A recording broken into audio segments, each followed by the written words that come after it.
Dun dun. Dun dun dun dun dun dun dun dun dun dun dun dun dun dun dun dun. Anyway, welcome to another Getting Project Done with me, Chris. Working on the Storm Eagle, what is it called? A Storm Eagle Assault Craft for Aeronautica Imperialis. Aeronautica Imperialis. We're going to get started on these today. Let's jump over here. There we go. So we're going to get started on these guys today. There are only 2 on the sprue. So we should be able to get this done today, I would assume. I have no idea of weapon options or anything like that. So I probably will give them, I don't know, the scariest options, I guess. Like, you know, the badass options. Whatever those might be. I have no idea. What are good weapon options for these things? I honestly do not have a clue. They're pretty cool, though. Like, I'm not a huge fan of, you know, a lot of space marine type of equipment and such, but these are pretty darn cool. I think they only have, yeah, they can only take just missiles. Are there missiles on this sprue? I didn't see any. I still don't see any. Maybe they're on the other sprue. Where the hell would you put missiles on this thing? I guess obviously under the wings, but doesn't really show slapping any missiles on this though. Unless I'm blind. Which is a possibility. But yeah. They look pretty darn cool. I like when they have the big missile bays on the top of the craft. That looks cool. I wonder if they'll do more of like some of the variants. You know, the variants on this craft. The one I really like is the one with the sponsons on the side. I like that one. I don't know what the hell it's called. But yeah. I'm looking at the other sprue here. The one with the fighters. I don't see missiles on this either.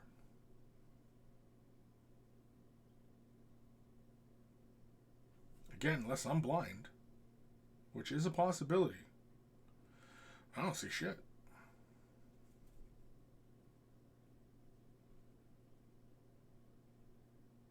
These space marines are all about the las cannons. I don't know how effective that is against Eldars, typically. When you go, you know, heavy anti-tank. It tends to be kind of wasted because a lot of times Eldar get saves against that kind of stuff. You know, versus saturation fire, right? I've found in my experience a lot of times Battlefleet Gothic Epic 40k, right? Saturation fire is more effective against Eldar than you know, pinpoint deadly accuracy.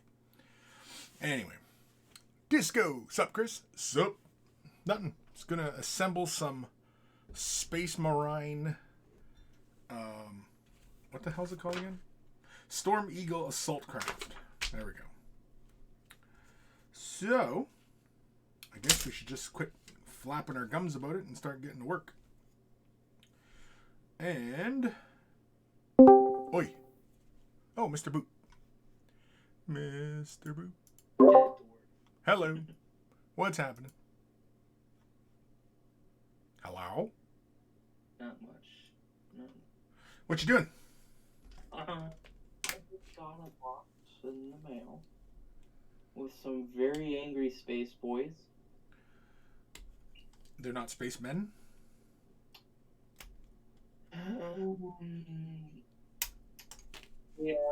They are man in age, but child in temperament. Okay. Sounds serious. Pretty much aptly describes me. Also accurately describes Black Templars. Oh, you got your Black Templars. Cool. Yeah. 4. Where is 4? Number 4. I am putting together these Storm Eagles. I see. There's only 2 on the Sprue, so I should be able to get through them. I should. I'm promising nothing, though.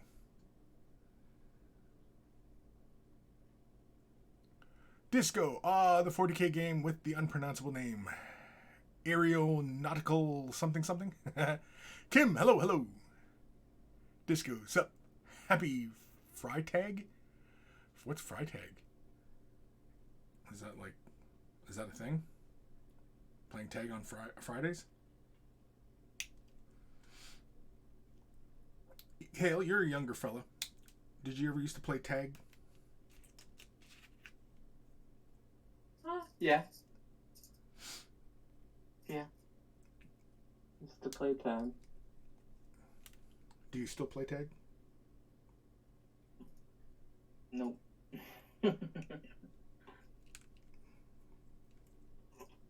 Why not? Is it because they look at you weird in the playground?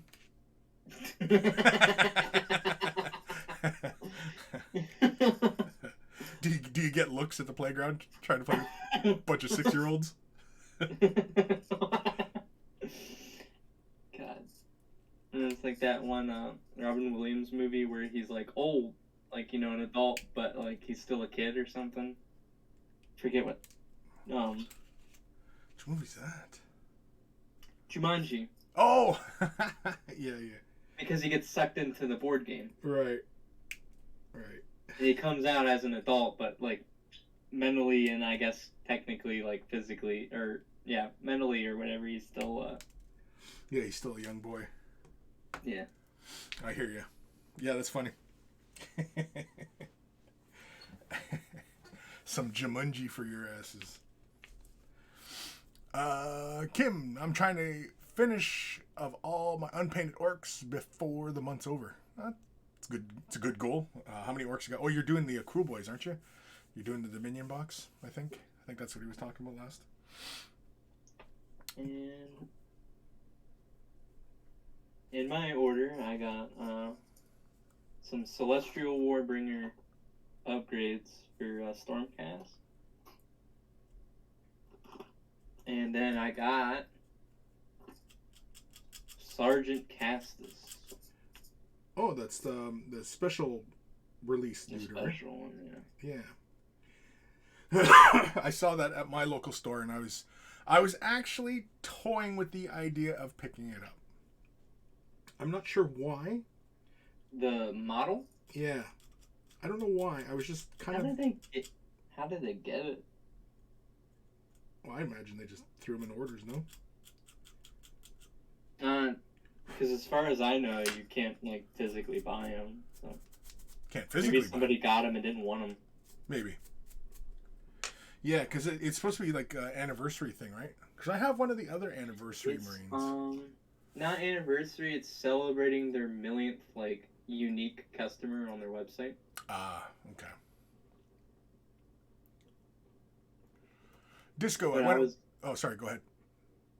But I was getting the Black Templar box, and that's 200 right there. Yeah. And then I got the Stormcast upgrade sprues for the Warbringers, just in case they, decide that just like the Tempest Lords say nothing and then just pull them off the website. So. Right. Because they did that with. There used to be 2 Stormcast Eternal upgrade sprues. Was there? Yeah, there was the Tempest Lords, which was like a fist holding a hammer. And then the Celestial Warbringers, which have Sigmar's Comet instead of like the lightning bolts and stuff. Oh, okay. And they got rid of the Tempest Lord upgrade sprue like not even a year into.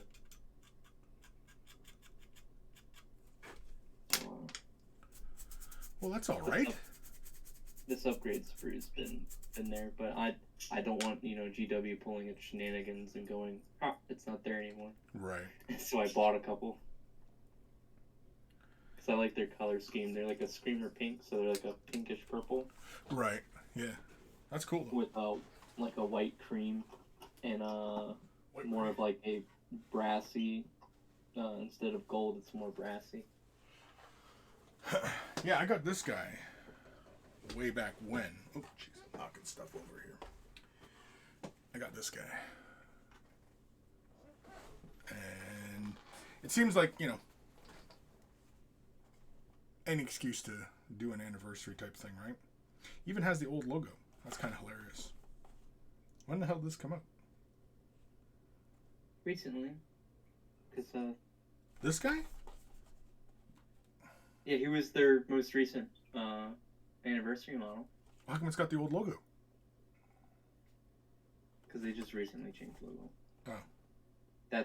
They changed it in with 9th edition. No, this shit says 17. Yeah, that would be 8th edition. That's new?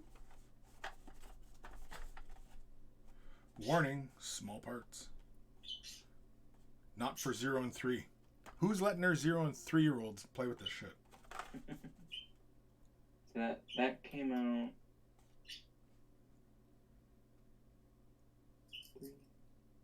Next year will be another anniversary. Well, now, 35. well, I would think you could have an anniversary every year, no? Yeah, but GW tends to do things in 5s when it comes to the anniversary model. Gotcha.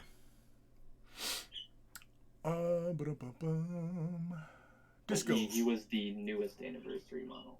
Right. I went outside to Prime Blade Guards. It's really nice out there. Good fall day. Nice. Kim, before the month's over, fucking fat fingering the keys. We already got snow. Dominion and the kill team works. Oh, okay. Disco Buddy's bro was out hunting mule deer in Idaho. He woke up under a blanket of snow, 8 to 10 inches. Oof. It's a little bit of snow. Kim says, doing the hobgoblins now. I've done the skin, teeth, and eyes, so metallics and a few details left on them.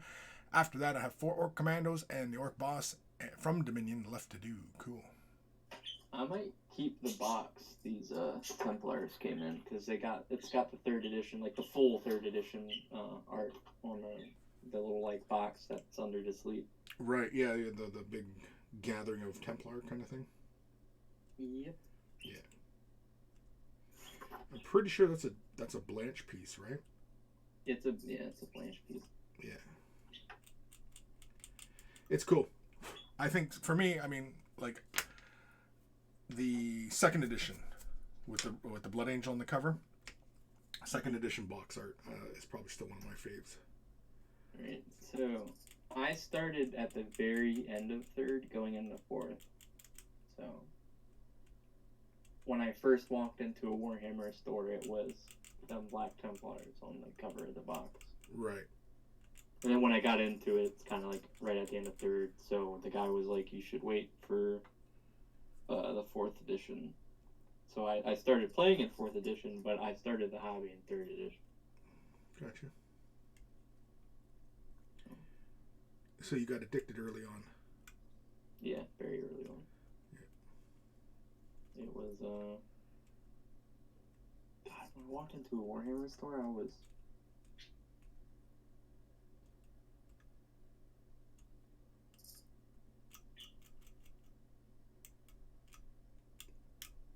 not quite 10, like 8 or 9. Oh, really? That's pretty young. Yeah. That is pretty darn young.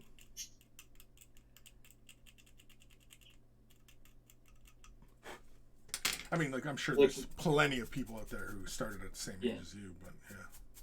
Well, definitely now, because people bringing their kids in and stuff. Yeah. People treat it like it's a damn daycare these days. Goddamn little kids ruining everything. Yeah, exactly.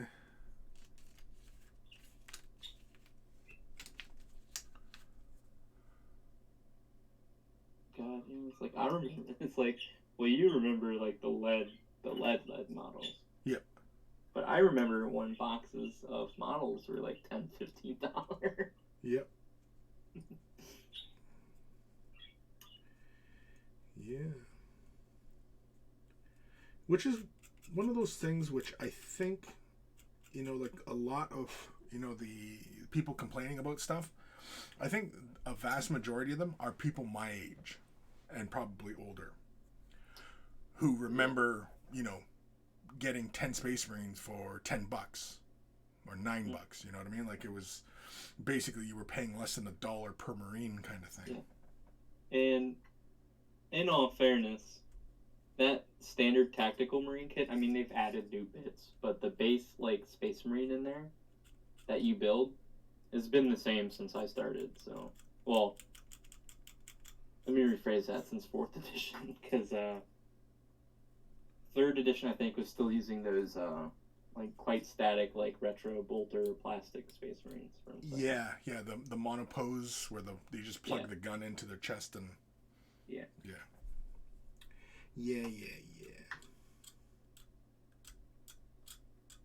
I kind of want to find some and paint them up, but it's getting hard to find old stuff like that. Well, I shouldn't say that, because I found a 3rd edition Imperial Fist Captain, but it's hard finding the plastic kits from 3rd edition.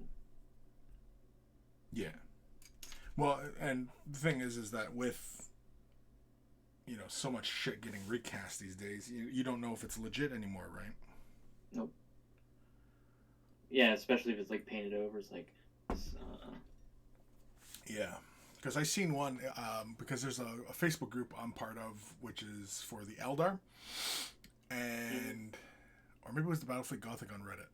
But either way, somebody had they couldn't identify the ship that they had, but you could see that it was obviously all resin, and all it was a Space Marine strike cruiser, and they couldn't tell what it was, right? And because it was all resin, it was obviously a recast, because those models were never produced in resin. Yep. And so, yeah. But, yeah.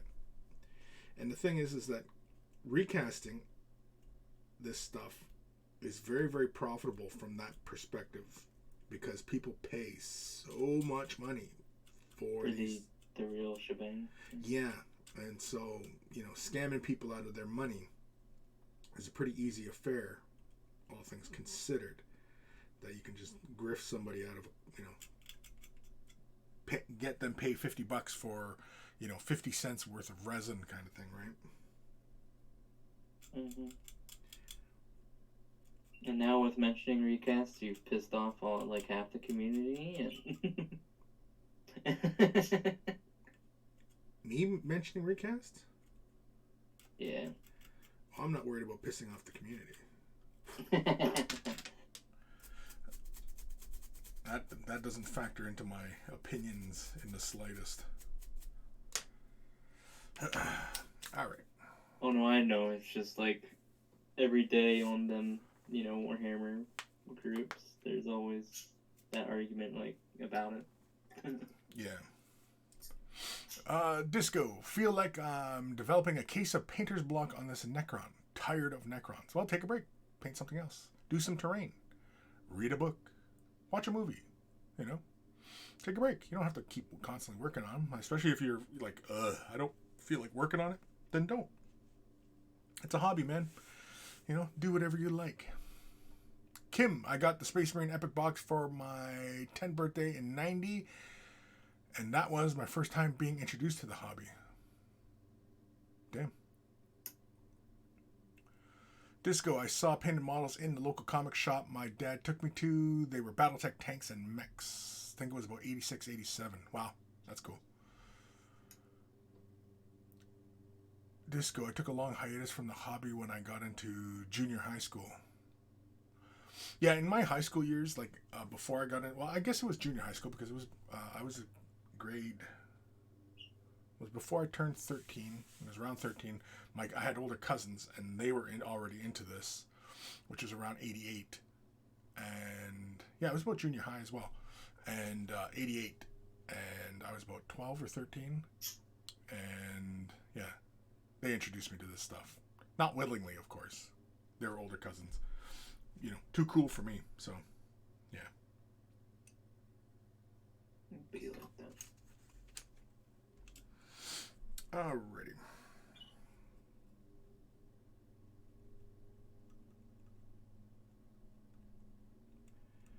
yeah, it's pretty much hooked it from that point.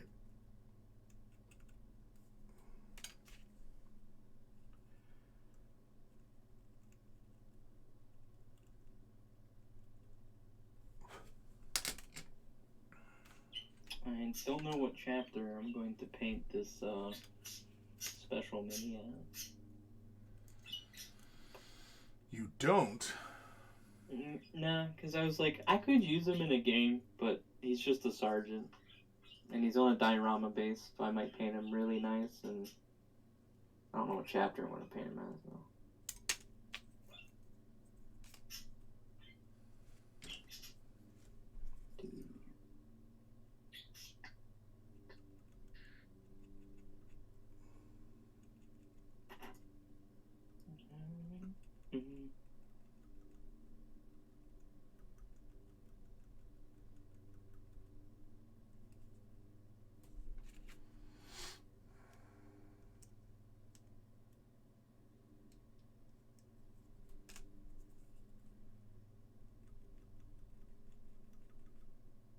Did you decide on the Space Marine chapter? Nope. Not even. I would like to do a variety, but I kind of want them to look uniform. If you know, when you play with them. Yeah. I'm torn between Griffins or Crimson Fist. Gotcha. But that seems to be always my story. Yep. Not even thinking about your custom chapter. Oh yeah, that's another one. I know. But the Samhan are going to be red, so. And the other one was that I was thinking of doing, like, you know, doing tutorials on the planes and stuff, and I might do a tutorial on, like, say, each of the planes, but I don't want to do, like the Nightwings, I don't want to do one Samhan, one Altiok, one U3, you know what I mean? Like, I mean, it would make for, you know, some videos, but, I don't know. When you play with them, yeah. Yeah, like, I don't want this little, you know, motley of colored planes, right? I'm sure there's... Did you get all the stuff this release, or just the starter box? I just got the box and the decks, the card decks for the Space Well, there Marines. might be like an ace or something with a unique paint job. Yeah, well, I plan on doing one of my Nightwings like how my 40k version is, and I plan to do one of the Phoenixes the same way. And I'm hoping that they do a vampire, because then I'll paint the vampire like how I painted my vampire, and, you know. But as far as Space Marines are concerned, no, I don't have any preferences, really. I was going to say, as far as tutorials go, you could paint one normal, and then one as, like, your ace with, like, a more intricate scheme, I guess. Oh, I see what you mean, yeah. Yeah, that'd be cool.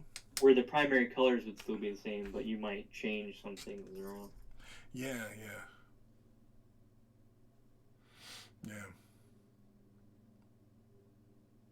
Disco. Last year I rejoined the craze. Oh, you got back into the hobby last year, yeah? I would assume because of this whole pandemic. I'd imagine there was quite a few people who retook this up.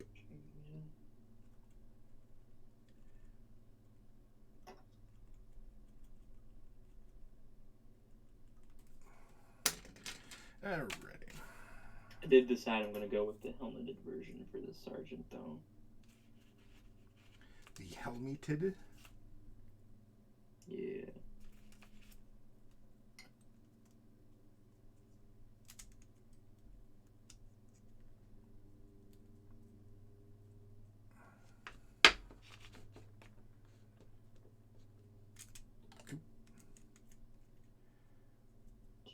Gotta quit fat fingering these pieces.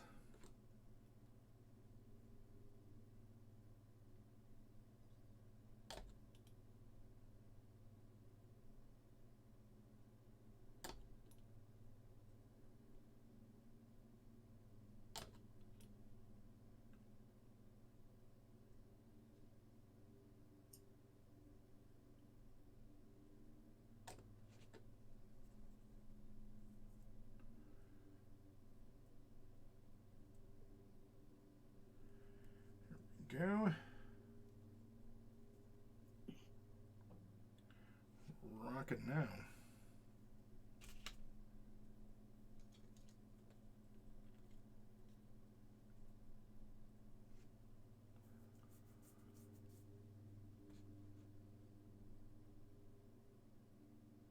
Kim, I think Eldar has a white ace. They do in the lore at least. A white ace. What's a white ace?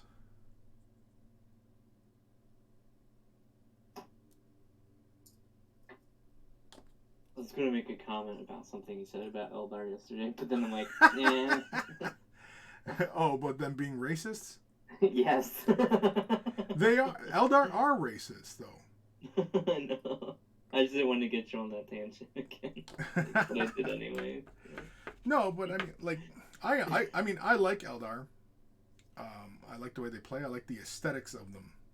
As far as the lore, though, I mean, like, it's not like, you know,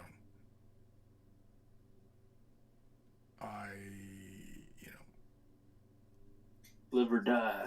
Yeah, you know what I mean? Like, it seems like a lot of people take, like, some of the Imperial stuff, you know, seriously. You know what I mean? Like, as far as rhetoric is concerned, right? And, you know, you see a lot of that these days, you know. Yeah. But it's also, like, I don't know. Because, I mean, like, ideally, Warhammer 40,000 is a cautionary tale of the journey towards fascism. But that point seems to be lost on a lot of people. They think it's a manual for the future. Like it's some sort of manifesto, which is crazy in itself, but in this day and age, that's where we are.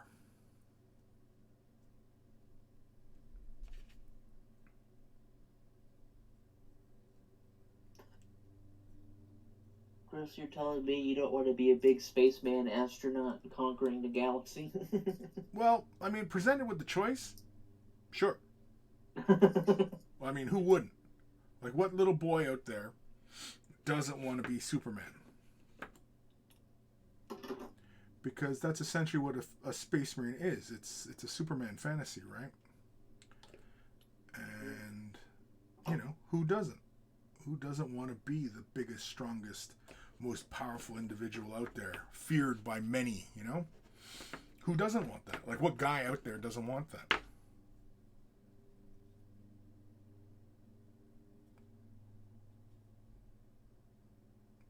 Which is why this hobby is probably dominated by men, right? So, well, I guess maybe not men, boys.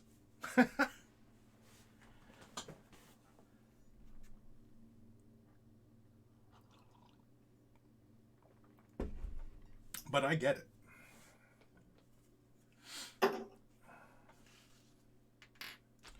Alrighty. On to the upper hull. Number 5. I can't believe I actually have to check for number 5 on the upper hull, but if I don't know what the upper hull is at this point, I'm in trouble.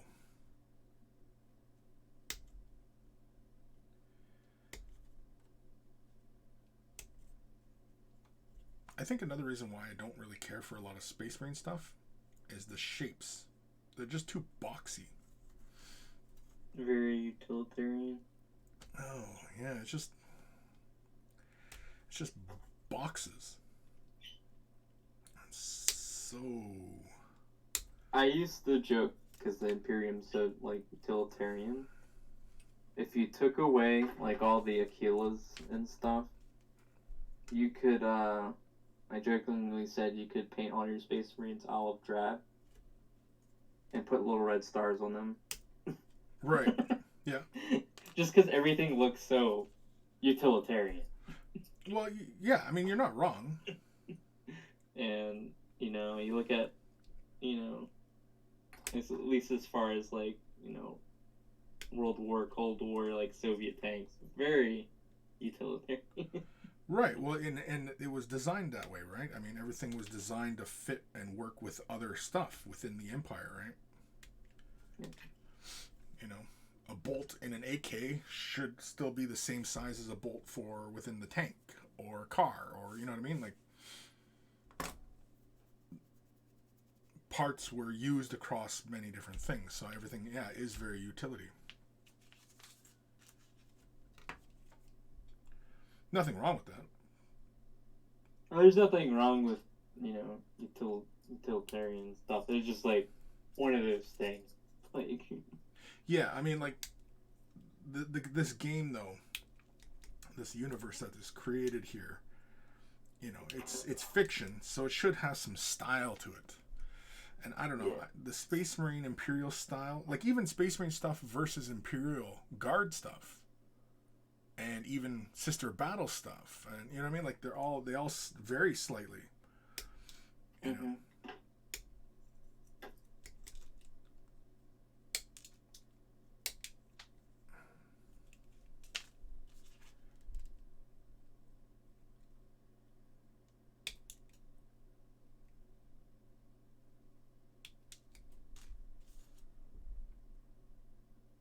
I think Admech are really the only standout ones as far as Imperial stuff. Yeah, but even then, their stuff still kind of is a little box. Yeah, but for whatever reason, I can forgive them for it because some of the stuff for the Admech is really, really interesting looking, like the flyer. Like that thing is just really interesting looking. Yeah, I like their whole like Da Vinci-esque, like Renaissance-esque stuff to some of their wings. Like the flyer has those like Da Vinci flying machine wings, and their guns are more Renaissance-y, like artisanal looking. They look like flintlocks and stuff like that, right? The Bathtub Tank, I think that one is another good design, even though it is very, very boxy and boring, but I think it's really good because it has a combination of curved surfaces as well as the boxy design that is ubiquitous to Imperial stuff, right? So yeah, I mean, like Admech I can forgive because they do incorporate some elements that feels like they're trying to touch with the design of like the 30K era type of stuff, right? The old Imperial type technology where you had domes and curvatures and stuff like that versus the 40th millennium where, all that shit is lost. And everything is very, very boxy and straightforward, right? Another example, I guess, would be Custodes, because a lot of their stuff is curvy. Right, and it looks weird. Because... It looks weird, but it's not, it doesn't fit the standard Imperial template of everything is a block. Yeah, exactly, because all their stuff would have been made, before, obviously, that they had to rely on the, what is it? I was going to say STD, but it's... STCs. STC, yeah, that's it. Standard template construction thing. Yeah. Construct or something like that. Yeah. And I get it. Like it's it's more geared towards the lore and all that, but I don't know. It just a lot of the Imperial stuff just, I don't know. I don't really care for it. Like some variation. Yeah. I mean, for me, like Eldar is just far prettier, but it makes sense for miniatures and for, visual aesthetic on the tabletop, because in Eldar, anything Eldar distinctly looks Eldar, and anything Space Marine looks distinctly Space Marine, and Tyranid, and Necron, and what I mean, like, and so I get it, like, it's just Space Marine aesthetics I just don't care for. I get you, because there are some things that I'm like, and I only have them for Space Marines because I need them. Yeah, like when you're concerned about the tabletop and the gameplay, yeah, you have different priorities.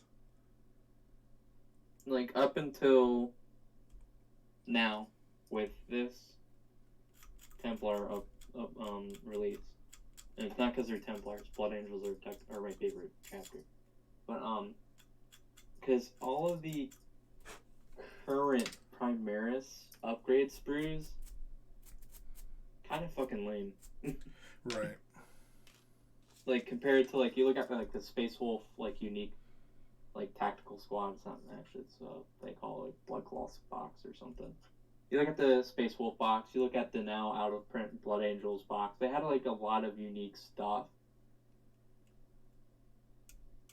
Like the Blood Angels and their kit had you could get that like Greco-Roman like ab armor for your sergeant and stuff like that. Yeah. So they have that honor guard look to them. Yeah, and then you had your Space Wolves had more like wolf or the iconography and stuff all like sculpted on the chest plates and the knee pads and stuff, and then they come out with the Primaris upgrade kits, and they're just kind of like, oh, you get a shoulder pad that has a little blood drop on it. Oopsie. Yeah. It's like, it's pretty lame. But with the Primaris and the Black Templars, they've gone back to very heavily like these models are meant for this range, which I'm kind of happy with. It is one of the reasons why I bought the box. Well, Templars are pretty cool. I like Templars. Oh no, they're cool. It's just... Their rules, pain in the ass for an Eldar player. They're cool. I just wish that the other unique chapters, not every chapter, but the other unique ones, i.e., Space Wolves, Dark Angels, Blood Angels, that used to have, or still have, in the case of Dark Angels and Space Wolves, had their own, first gen Marine like unique kits. Yeah, they when they had their own distinct flavors. Yeah. Yeah. As far as aesthetics, because now it's just you look like a vanilla primary Space Marine. Oh, but you have this blood drop sculpted on your belt. Woo! Can't see that from like across the table. Yeah. Yeah, and that's the problem with Space Marines, right? Is everything being samesies. Yeah, which is what attracted me to the Blood Angels first, before I knew anything about the lore. When, because they had the Sanguinary Guard, they looked unique. Because it was them and I think the Dark Angels. Space Wolves. I don't know if the Space Wolves came out with their own kit yet. But that's what initially drew me in, was the fact that they are these big, super powered space astronaut men, but they look not as normal as the other ones. Right. And then I stuck with it because I enjoyed the Blood Angel lore a little bit.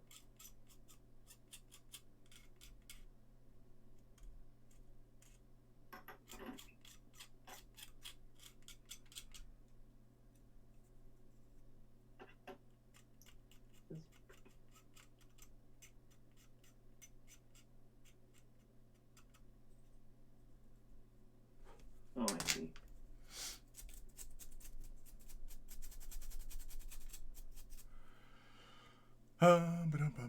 Kim, I think we'll get a box like the one they did for Black Templars for all the main chapters. That should give us more options for our chapters.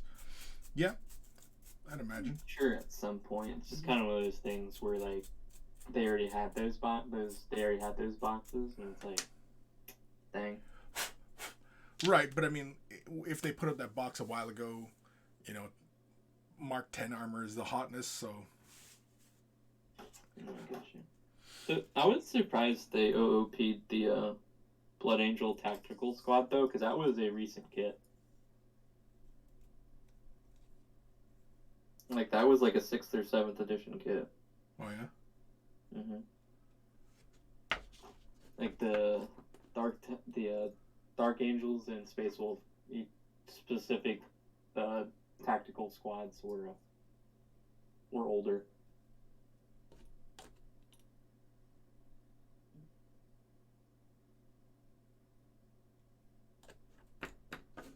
Which is why my local GW store guy is a bro, because he let me know. He gave me a ring was like, yo, you can't get the Blood Angels Tactical Squad anymore. I got, this many. And I was like, huh?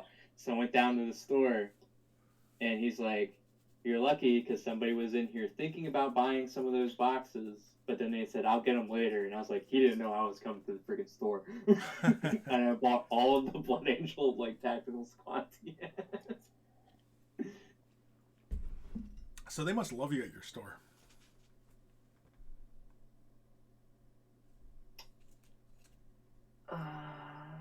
I guess. I'm even though I'm fairly young compared to a lot of the people that play there, I'm one of, I guess, the old heads. Because even though GW stores move around, this store has stayed in the same general area for eons? At least 16 years. I've been in the hobby for... God, I've been in the hobby for a little over 16 years. Jesus Christ. Was the weight of that sinking in? Yeah. Yes, it was. Oh my God. Yeah. No, but I've been going, it used to be in the mall. In a mall. I went there. That's when it started. Then it moved across the street. And then it moved to the bunker. Which, if you live in Maryland, you know what the bunker is. Yeah, I remember there used to be a bunker, yeah. Because you're close to Baltimore, right? You're in Maryland? Yeah. Yeah. Yeah, because the headquarters for GW USA was Baltimore, wasn't it? Was the bunker for a while. Yeah. Or was Baltimore. Yeah. For a while. I remember that. Because there was a bunker, but then the bunker closed because the lease was up and they moved the store. And then the store I went to moved 2 times, and then they took over the lease at the bunker for a bit. And then they are where they are now for 5 or 6 years. Right. But it was just one of those things where it was like, if that guy knew that I was walking through that door later today, he would have not said, I'll come back, another day. Because I bought two Blood Angels start collecting boxes, 3 or 4 tactical squads, just completely wiped out whatever stock he had left. Because my ab armor is very important for my Blood Angel. Yes. It's all about the abs? Yes. Look, you gotta look good. Yep. In the 41st millennium, waiting around on the battlefield, knee deep in all the, blood and guts and stuff. Yeah, you gotta look good. It's one of the unwritten rules of 40K. He who dies the best looking dies best.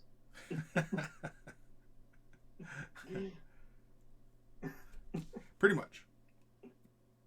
I mean, because they're all gonna die.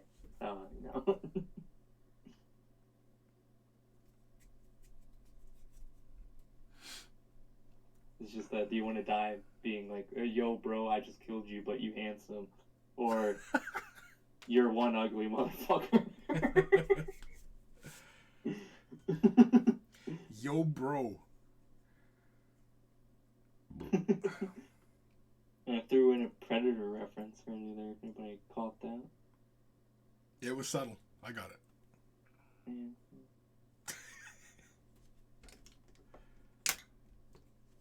One of my favorite lines in Predator is at the very end, spoiler alert.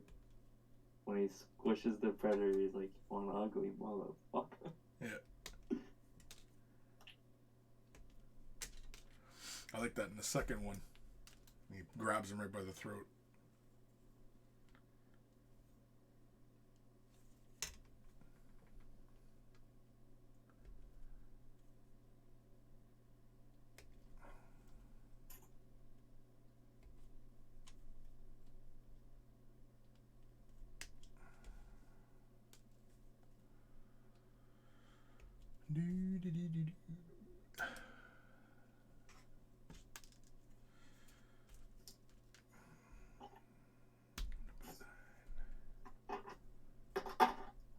Throw my upgrade sprues because I don't need them. I don't have the Stormcast for them. They just buy the upgrade kits in case they get rid of them. Well, I was at my local store and I was eyeballing up the Imperial Fist upgrade sprue. I was like, oh. For primary? Yeah. That one's nice because I think the Imperial Fists still share their fist roundel with the Crimson Fist. Yeah. They get like a twofer. Yeah. Yeah, there's really no difference between a Crimson Fist and an Imperial Fist. I think the fist in the roundel is still used by both of them. So. Yeah. Somebody's gonna be like, well, actually.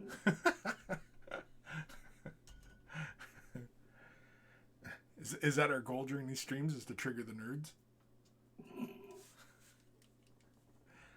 Because I'm with you. I'll do it. I mean, shoot. I was talking to my manager. I want to take oh God, what's your name?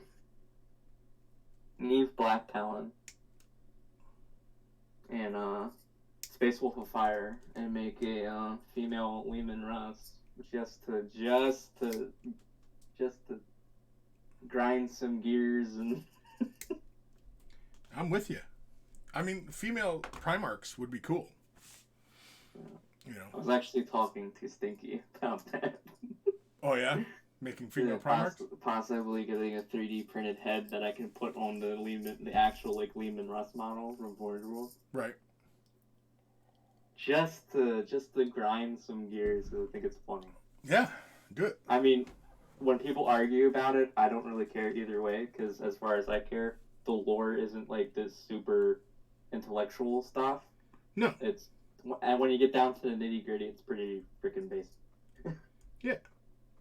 And so I don't necessarily care either way. So I was like, I just think it would be funny to just aggravate the shit out of somebody. Yeah. I mean, like, it's, you know, to borrow the current trend, it's kind of like playing within the realm of what ifs, right? What if the Emperor was a woman and the Primarchs were all women and all the soldiers, you know, were women, and you know what I mean? Like, and what if the Imperium was a matriarchy as opposed to a patriarchy, and you know what I mean? Like, what would it look like? What would, you know, I think he'd still get the same shit creek. Here's a good one. Not that. What if the Emperor was a woman, okay? But all the Primarchs were still boys. Okay. Would all of this daddy issue, screw you dad, well I guess it'd be screw you mom, I'm gonna join chaos, would that have happened? Well, I think so. Because kids... Or would I guess Big Mama E been like paying attention more? I think you would still get the betrayals. You still would get, you know, all the things that we know and love about, you know, the Horus Heresy and everything like that. I think those would still occur. Maybe for slightly different reasons, but I think, you know... Slightly different reasons, or maybe not to the same extent. Yeah. You know, because, I mean, like, basically, I mean, to introduce a bit of comedy to the idea, what if, you know, the Emperor, like a mother, basically... Doting. Well, yeah, doting, and also, you know, like, the Primarchs were kind of guilt-ridden, because Mom's like, oh, I didn't send her a card this year. Oh, shit, you know, now I'm going to hear it. And, you know what I mean? Like, that kind of stupid shit, right? That, or it's like, God, Mom, you don't understand. Yeah, exactly. That'd be a funny take, actually. Yeah, you know, I mean, like, it's, you know, it's just playing with the fiction, but I mean, you know, but everybody's so damn precious about this shit, you know, and it kind of kills a bit of the fun of this fictional world that we all enjoy. You know, everybody taking it so damn seriously. But that's true of pretty much any, you know, IP, really. Mm-hmm. Everybody always gets so defensive. As far as, like, official lore, I don't really care. I read the books occasionally, but I'm gonna do what I fucking want to do with my models. Yeah, exactly. I mean, you know, if you want to make female space marines, by all means. I just thought it would be funny. Yeah, I think so too. Didn't I talk about this one a while back? Yeah, no, we did, because I said I would make those Night Lords with the extra heads and all that. Yeah. All these emo goth chicks. Yeah. Perfect for 40K, because it's all grim dark, bro. Grim dark. So grim dark. Ignore the fact that my faction worships toasters.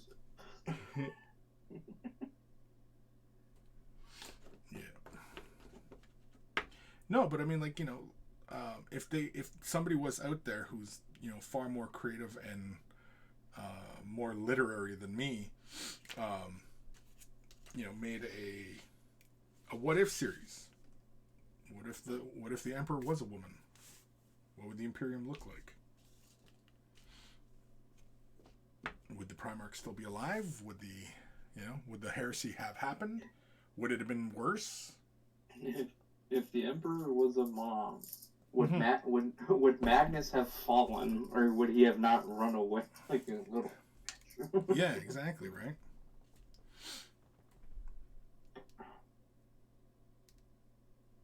I think it's kind of fun. I think it's a fun idea. the whole reason, if I remember correctly, Magnus fell was he broke into the part of the webway Big E was playing around in, but then he got scared of what Big Daddy E might do to him, and then he just kind of ran away, from what I understand. That whole situation. Big Daddy E. Yeah. So if it was Big Mommy E, would he have ran away? Or we've been like, oh, my bad, I'm sorry.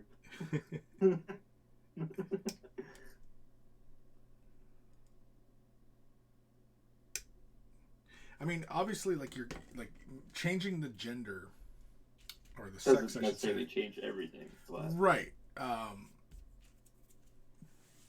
Because yeah, I mean, like, you know, familial conflict will occur under, you know, the mother or the father, either way, really.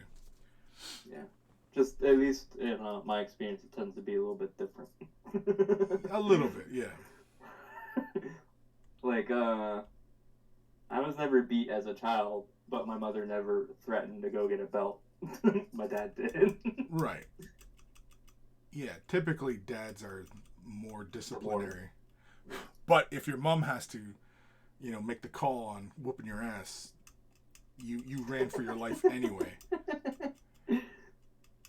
It was scarier when mom got pissed off than when dad got pissed off. I mean, you didn't want to piss off dad, but it was scarier when mom was pissed off at you. Yeah. And it was scary because mom never really got pissed off. So when you pissed her off. Well, and see, the thing is, and like, I see this a lot in our world, where we have this societal idea that a woman is more docile, or, you know, more loving, or, you know, isn't as... no, they can be mean. Well, isn't as dangerous as a man. Right? Oh no, they can be fucking dangerous and mean. Right. Well, all we have to do is look at the animal world, right? And that's, for example, a very popular idea amongst, you know, a lot of mothers, is they consider themselves like a mother bear. Well, a mother bear is very, very dangerous. And her first reaction to any perceived danger towards her kids is to immediately kill that danger, be it a male, another female, another animal, right? Any perceived danger she has, her first thoughts are, her reaction is to attack it and kill it, to protect her children. So females in that regard, very, very dangerous. You know what I mean? And so I'm not sure where this idea that, you know, women are not capable of violence, or, you know, shit like that. Like, when you look at the animal world, you know, females all over the place are very dangerous. Their reaction to protecting their young is immediately kill that threat.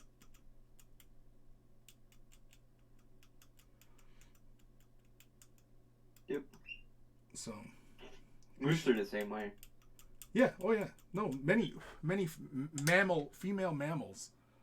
Yeah, their first reaction is to kill whatever the danger is. And I'm sure in the hard wiring of humans, I'm sure that thinking is there as well. We don't see it because obviously, we use words and shit like that, but the capacity for it is there. It's just one of those silly things I see.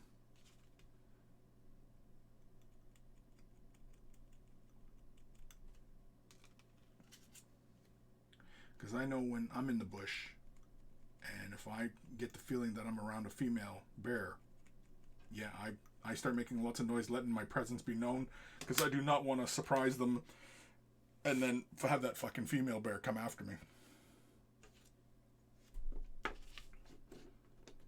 Because she will.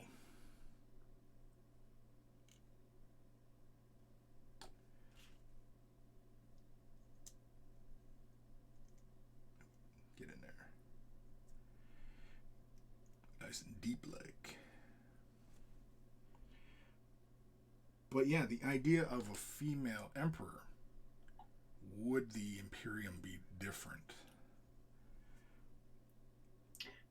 Would it be worse under a female emperor? Because all the alien races, she wants to protect humanity, and so her first reaction is to absolutely destroy everything, right? Yeah. I was just getting at more like the Emperor to Primarch relationship. Because that would technically, I guess, be her kids still. So. Yeah, all was Biggie's kids. So. Yeah, I think the Primarchs, yeah, because the Primarchs revert to their Emperor as their father. And so it wouldn't be much of a stretch for them to consider the Empress to be their mother. Especially if they're made from the DNA, because I know like it used to be that the Primarchs were thought to be made from the Emperor's DNA. Something like that. Yeah. They leave it ambiguous. Yeah, and that's fine. Because the information's like in 40K terms is supposed to be lost, right? It's myth and legend and all that.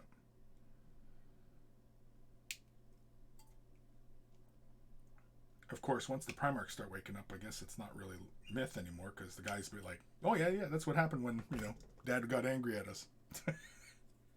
Yeah, he went and got the power belt. Yeah, he went and got his power belt. Whooped the behind.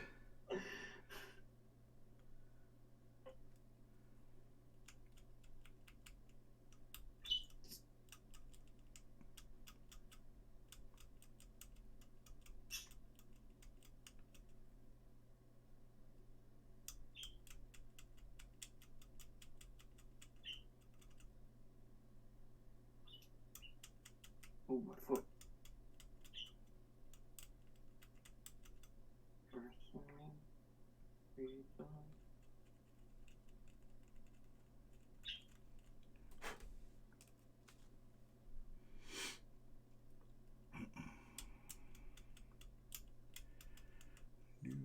Did you feed your bird today?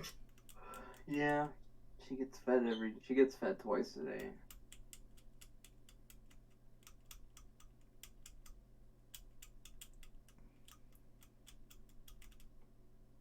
That's why she's not screaming so. Well, no, I'm kidding. I do regularly feed her. I don't forget. But it was a kind of shitty day out, so there's like no big vulture hanging out on the roof or anything. Jeez. Yeah, no, because I told you, she's like a chihuahua. She thinks she's like 100 times bigger than she actually is, and she'll get up in the window and look at that bird and start wailing. I'm like, the heart's there, but that other bird sees you as a snack. Yeah.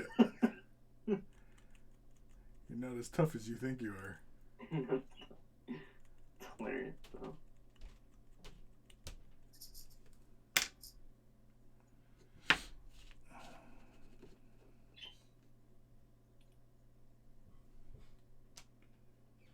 There's a Sisters of Battle comic, right? So they started making Sister Battle comic to go along with the well, I don't know if it's related to the Calgar comic, but Marvel's doing Sisters of Battle comics. They just released one, and now two is up for order now. I'm like, whoa, that was quick. And then again, I guess what is it? Marvel release schedule is like one a week almost.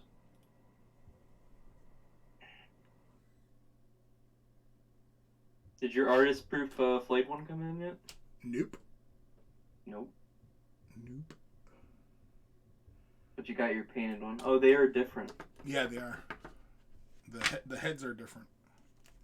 Yeah. Which is why I wanted both. Oh, wait, wanted both. But yeah,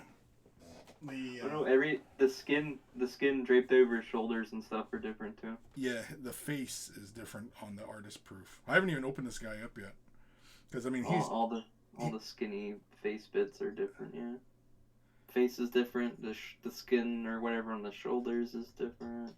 Oh, he's even got like a little face up on his shoulder here. Yeah. The artist proof one also has like, nope, same length. Never mind.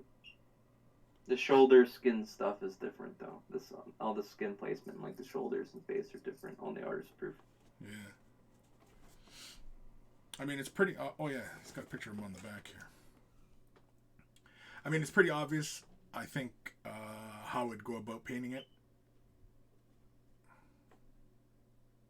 You're just gonna paint it silver.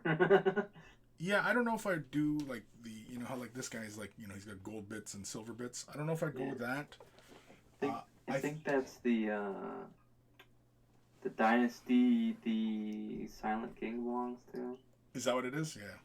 I think if I was gonna do it, I was probably gonna do it like the way I did the other Necrons I did from Indominus. Gotcha. Because I think the gold one is, because that's a new dynasty that was introduced with Indominus and stuff. Right. And I think I'm not a Necron player, so I don't really know, but I think it's the dynasty that's related to the Silent King. Because I think he's gold also. In fact, I'll look right now. Necron. Hey, Boop, why don't you give it a look? No, I'm not going to. Oh, he's not an HQ choice. He's a Lord of War choice. It's just Z. Good afternoon. Good afternoon, Z. What's happening? Yeah, he's got like his he's not silver. He's all with gold and stuff. Yeah. Or goldish for Necron. Yeah. So they aren't exactly like polished gold or anything. They're just kind of like really dull. Oh, Coma confirmed. Yeah, it's the same dynasty. Does that mean we're going to get a Silent King figure for is it McFarlane? Oof. That'd be a big one. Yeah, a little bit. Imagine he's a big dude. Or imagine the dragon. Dragon would be huge. Surprised they haven't given us, because I'm surprised they haven't given us a Calgar one, only because he has a comic. Yeah. I don't know if I'd pick up a Calgar, but I definitely would be interested. It's just one of those things, because he has a comic going on, and you think they would release that, to go with the comic. Yeah.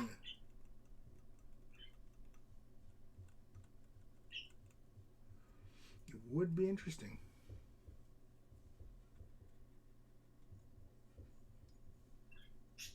Coma has the Silent King. I got rid of most of my Necrons from Indominus. Oh, yeah?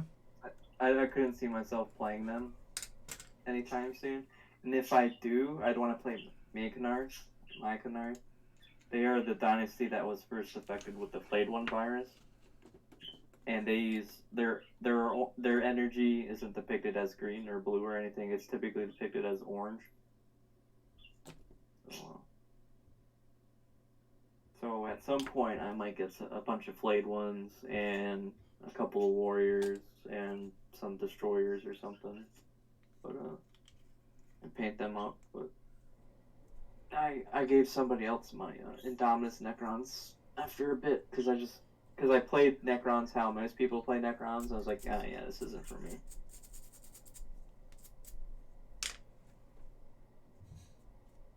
And the flayed ones hadn't come out yet in their own kit. They were still just in that kill team box. So I was like, I'll get rid of the Necron. Yeah, I was tempted to pick up the flayed ones because I just like the look of them, and you know they're scary looking, and it'd be fun to do like something kind of horror themed. That and the Necrons and Indominus I wouldn't use for this list anyway, because it would be two big blobs of flayed ones. You know, maybe the minimum squads of like Immortals or Warriors, and then I didn't care for the melee destroyers that have the 3 legs. I forget what they're called, like Scorpec or something. Yeah. I like the Locust, or the classic destroyers where it's like the gun. Mm-hmm. Or floating around. Or the melee destroyers that kind of look like wraiths. Right. Which ones they have like that tail and they're like, kind of like floaty. I like those ones. I didn't care for the 3-legged ones though.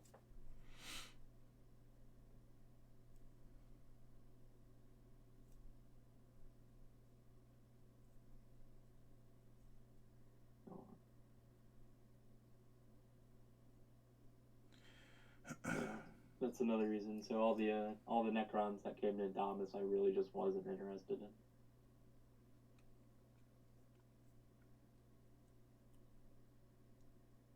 Not gonna lie, I kind of like how these things look. You like how they're what? I like how they look. Yeah. Again, I like the one that has the sponson turrets on the side. I can't remember what that one's called, but it's not the plastic one, the Storm Raven. That's smaller. No, I think it's a Forge World kit. Yeah, I'm looking on Forge World. I'll try and pull a Forge. Oh, yeah, Forge World. Am I a robot? Yeah, no, I am human. Check spot. No, I swear to God, I'm human. All right, what's next?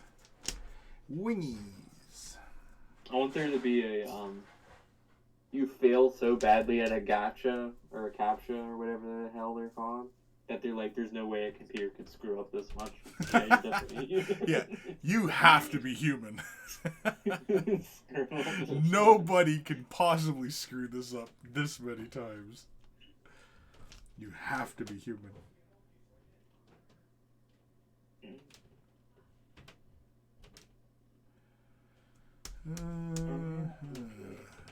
Space Marines and the one on spot, the Fire Raptor gunship. Yes, the Fire Raptor. That's it. Yeah, I like that one. That one's cool. Pretty sweet looking. Yeah, it's got like the little like they're almost like ball turrets. Yeah. It almost makes me want like a Space Marine version of like a B-52. Yeah. Like just a ship, kind of like the Imperial. What is that? The Marauder or whatever. Yeah. Something like that, but for Space Marines. Yeah. Just because I said that, watch. Next year we'll have one coming out like that. Mm-hmm. A Space Marine B-52. Because it has the ball turret in the top. Oh, it doesn't have a ball turret in the bottom though. Right, but like these ships, they're all like kind of like dual role, where they can carry some troops, but they also have tons of guns on them. I'd like to see one. Yeah, the ones you have, yeah. Yeah, I'd like to see one that's more of just purely gunship. Yeah, it's just air support kind of thing. Take the Fire Raptors, the closest they got at the moment. Yeah.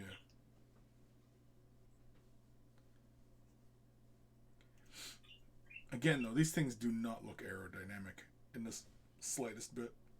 Mm-mm. Some of the Imperial Guard flyers look more aerodynamic, but they're still kind of boxy. Yeah. The Vulture looks like it could actually fly. Like, the Marauder just kind of looks like, a World War II bomber, or like a Cold War bomber. Just more boxy, I guess you could say. Yeah.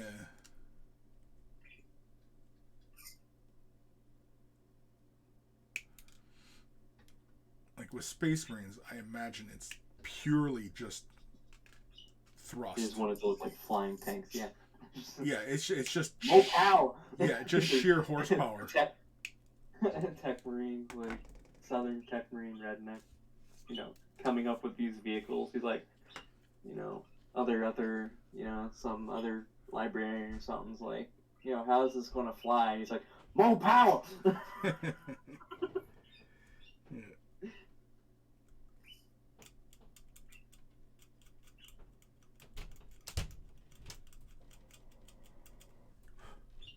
You know, like if a Space Marine was to have a car, it wouldn't be something refined like a Bugatti.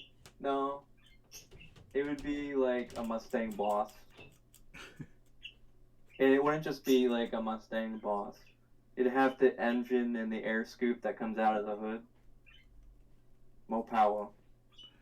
More power, yeah. Yeah, because I mean, like when you look at this little flyer, it's got two big fuck-off engines. And then it's got two engines on its wings and two engines up by the loading area. I mean, these ones are obviously so that it can do vertical takeoff and landing, but I also think that these are probably to help it stay in the air. Probably. Right? Because something this big and boxy, I would assume the engines would have to be bigger.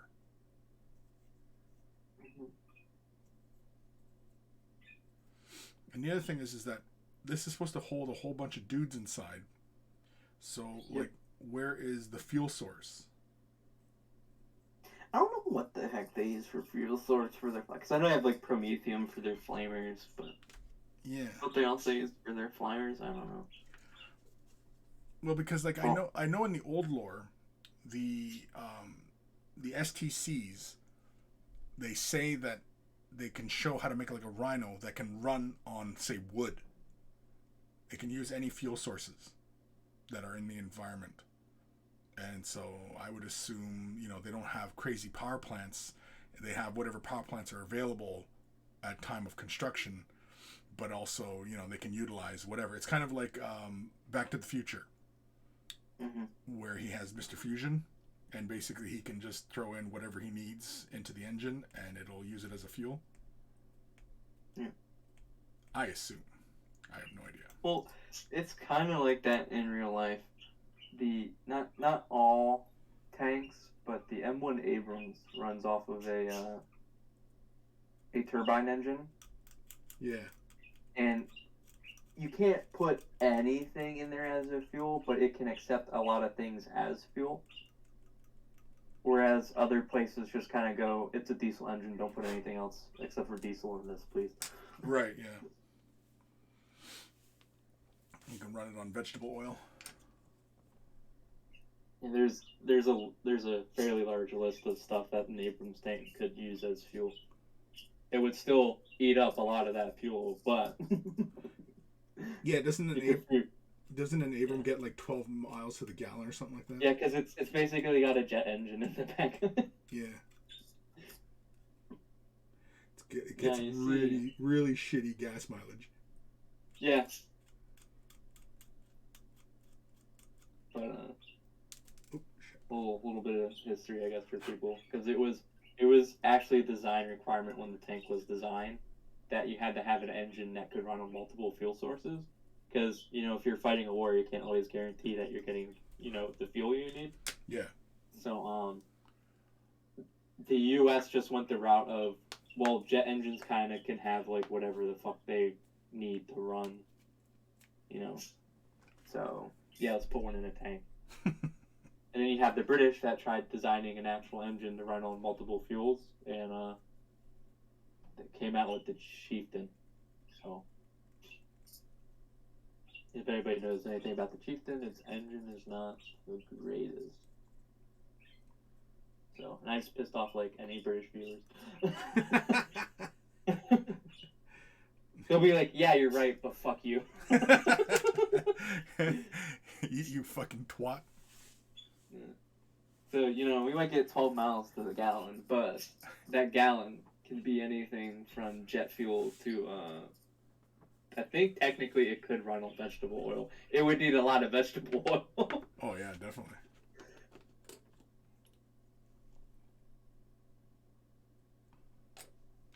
probably. I'm gonna guess it's probably Promethium, because that seems to be like what everything runs off of. No idea what Promethium actually is, but that just seems to be what everything runs off of in 40K. That is, human Imperium technology. Yeah. For all I know, Eldar fuel source is like magical rainbow farts. Well, they always describe the Eldar tech running on warp energy. It's all warp energy based. Yeah, no, I was just making a joke. Oh. I wasn't being serious. Oh. Yeah, because it's... Yeah, warp energy or spirit crystals, it seems to be, or some kind of crystals.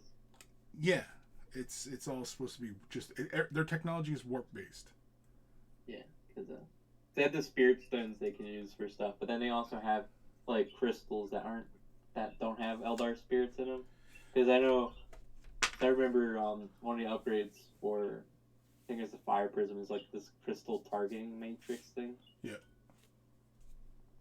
I want to see how that works. Is it just like literally a crystal and it somehow like pops up with like this HUD diagram like projection, starts locking on the crap?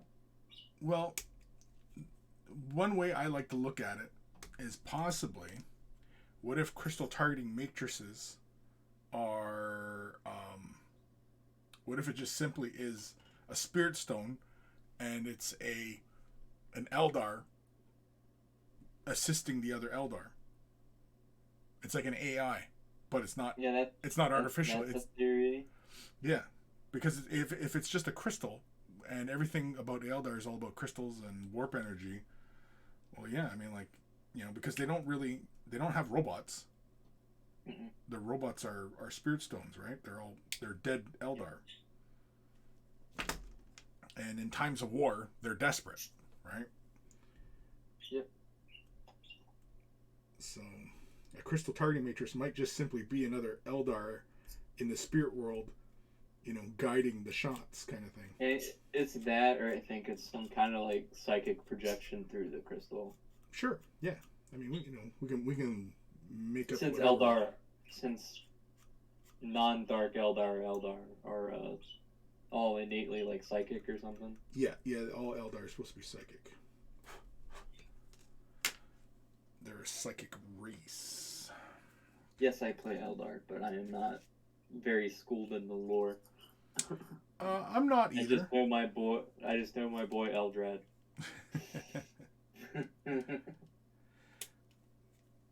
The only craft world that matters.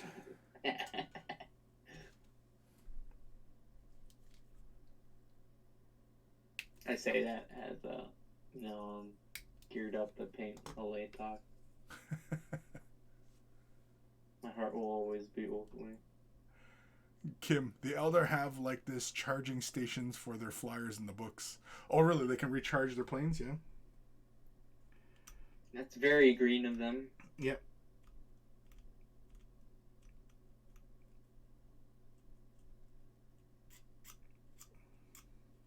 So if Eldar are green and the Imperium's definitely gas guzzling. What did Tau? Are they nuclear? If we're doing like the power triad, like fossil fuels, like green energy, are they like nuclear? I don't know. Because I mean, like, really, like, okay, if we're gonna stay real true to the lore. Oh, I was just being silly.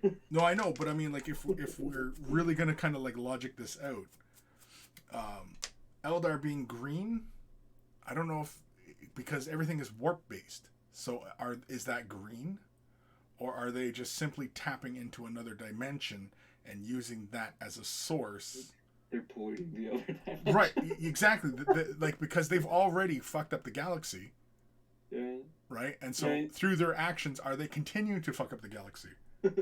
So, like, you're looking at Eldar Flyer, no exhaust, but then if you had, like, warp vision, you look through it, it's just, like, this giant cloud of, like, disgusting crap coming out of the end. Yeah, exactly, right? Like they're leaving little warp particles behind them, their emissions, because they do have, like, nozzles on their jets, so they are expelling, right? Like, they have nozzles, they have intakes, but their power plant is warp based, So why do they need to draw air in and expel it? If the power plant is some sort of crazy, warp-based technology.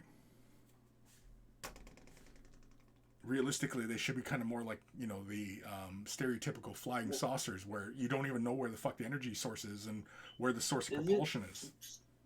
Don't the Eldar, like, for ships or Battlefield Gothic, don't they have, like, more, like, solar sails or some crap? Yeah, they're solar sails. But they have propulsion as well, but... Oh, they do? Yeah, there's engines on the back of the ships, but they are solar sails. Again, I mean, it's made up bullshit, right? But... Mm-hmm. But it would be funny to sit there and go, oh, they're green, and you put on, like, your warp vision goggles, there's just a giant cloud of, like, crap coming out.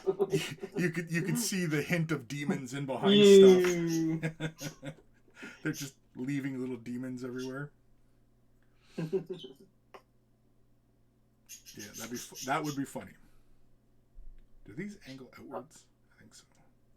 Charlie sees something out her window. Uh-oh. She's up looking at the window.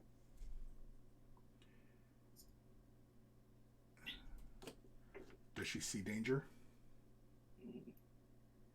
Oh no, she thinks she is the danger. I am the one who pecks. Yeah. I'm not stuck in here with you or the rest of you. I fucked that up. Yeah, this window right here that's keeping me from flying outside. Yeah, it's for your protection, not mine. Yeah.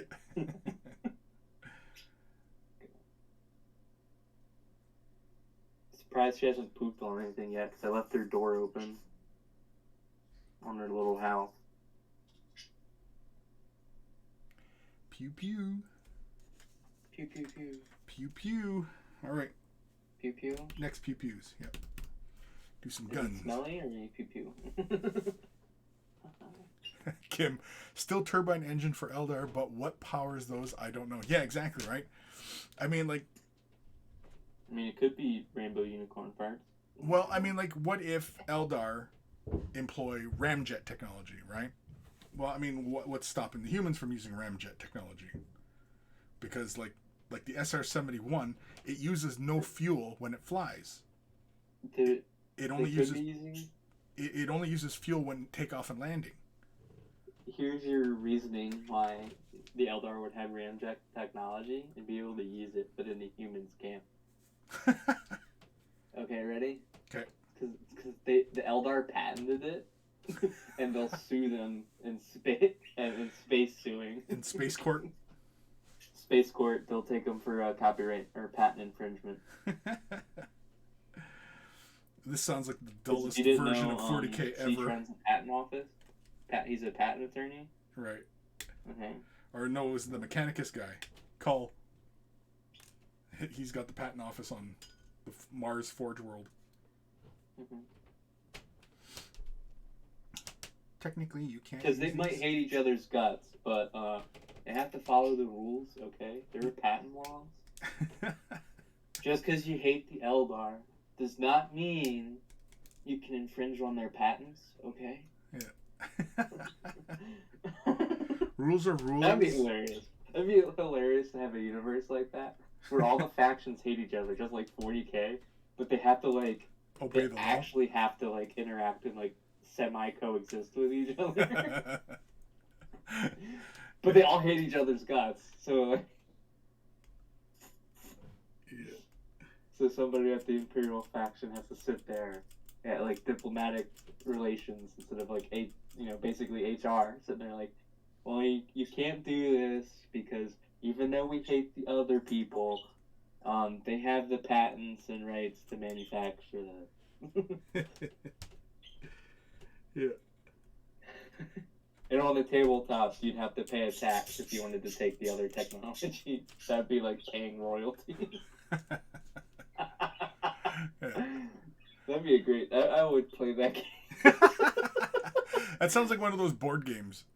You want to take a hover tank? Oh, well, you have to give the person you're playing, whose faction owns the patent rights for your hover tank, and you have to give them 50 points. Yeah.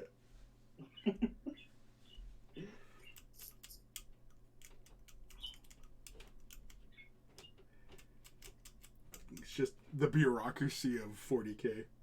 It'd be like, let's make a, because like in board games, in the board game realm, there's the genre basically called like Euro games. It's just like resource management games. Yeah. Let's turn one of those into a tabletop game, where you have to do this resource management phase with other players you're playing against before you can start moving models on the table. So you want to field a tank. Well, your country doesn't have the technology to make a tank, so you have to barter with your opponent. Yeah. To be able to field the tank. Oh my god. It sounds a little too real. Yeah. Some people like those games. So. Yeah. Well, at least they like the Euro board games, like Settlers of Catan and stuff. I like Settlers. I mean, I do too, but they're more intense resource management games than Settlers of Catan. I didn't know that there was a Star Trek version of that. Oh, that's cool. Yeah. And the big nerd in me says, get it.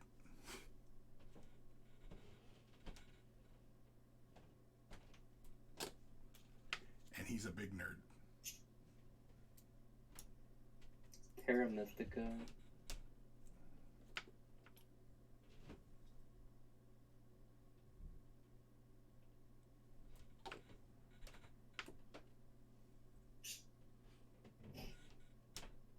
Ticket to Ride is yeah. So stuff like that. God, that would be hilarious though if you had to go through like the resource management phase and you had to barter with your opponent to be able to field things. That'd be. But then you would go like, well, he would just fuck me over. But then it's like, well, then he would be fucking himself over because he has to barter with you. Because you might have access to stuff he needs for his units. Yeah, but that's all these games tend to be, is just trying to fuck each other over anyway. Oh, they cut the Settlers out of Catan, so now it's just Catan. Okay. I'm still going to call it Settlers of Catan because that's what I'm used to.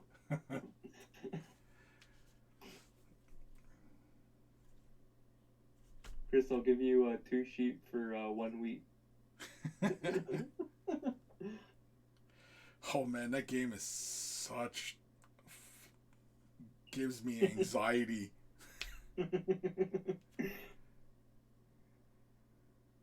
I like playing it only because it's like playing Monopoly, where you can be like, it turns all your friends like cutthroat, Yeah. but it removes the need to move pieces of like your board pieces around the board. Yeah. So it's just quicker to betrayals than being cutthroat. Yeah.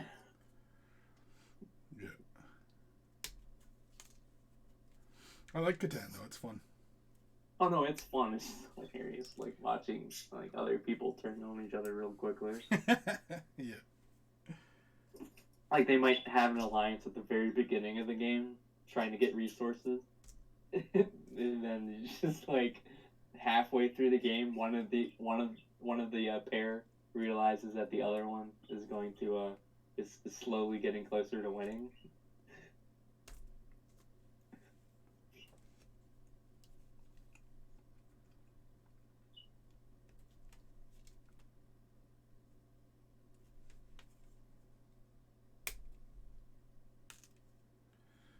Do that one first. Man, it's an hour and a half, and I'm almost done this first one. Well, I built the model I was building. Now I'm just kind of, I don't know. I could start building some Templars, but... Do it.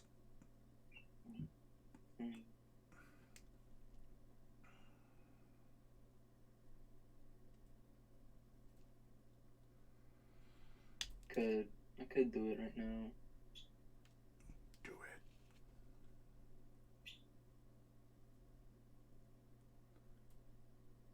I know you want to. Yeah, I want to, but I also kind of want to explore these dumb ideas I have.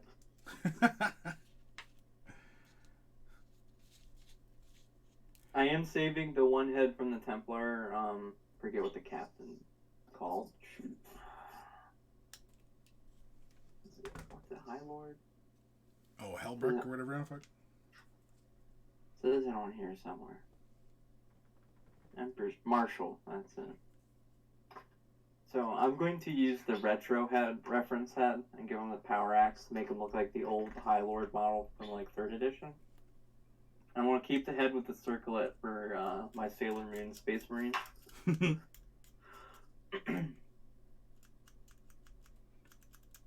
you gotten any further on that?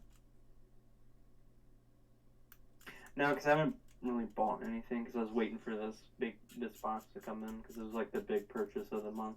Right.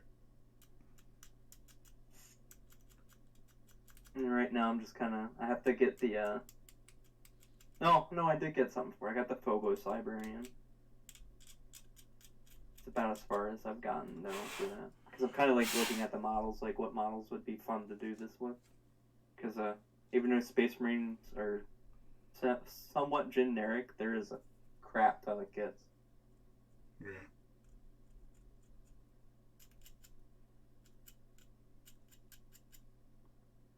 So it's kind of like looking at, you know, because I need 2 HQs. So I'm looking at other HQ models, seeing which ones would be a good fit. I'm thinking maybe another librarian.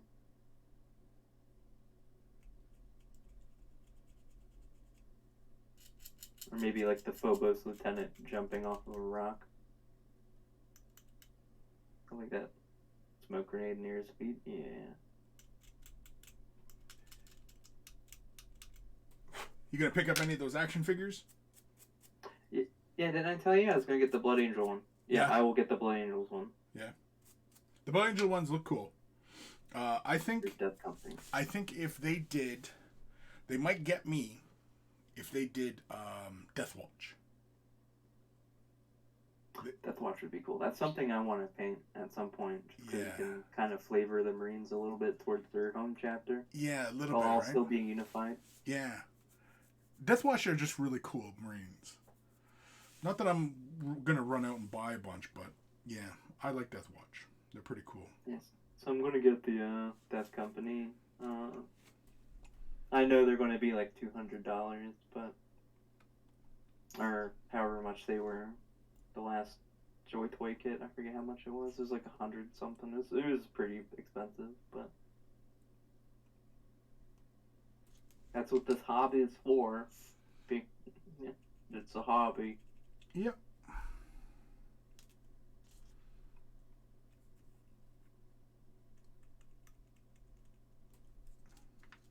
Still waiting on Forge World to ship my order, which might drop them an email. Yo, what's going on? Is that how you start your emails? Yo. Yo.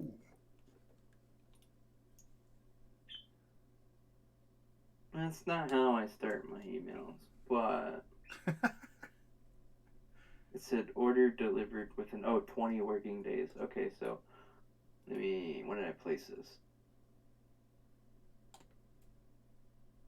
The 1st, okay. So 1, 2, 3, 4, 6, 7, 8, 9, 10, 12, 13, 14, 15. Alright, so if it's 20 like weekdays, not counting weekends, it will ship next Friday. Dang. Damn.